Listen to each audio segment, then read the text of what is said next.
Magandang hapon mga kaluto, ngayon July 13, 2024 at ito po ang mga resulta na lumabas ng ating 5pm draws ng 2D Lotto at 3D Lotto. 2D Lotto 5pm draw result ngayong hapon ng July 13, 2024 at ito po ang mga sumusunod na lumabas.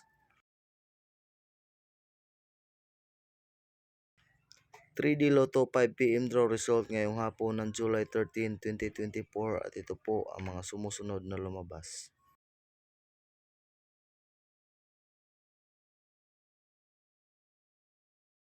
'Congratulations sa lahat ng ating mga lucky winners.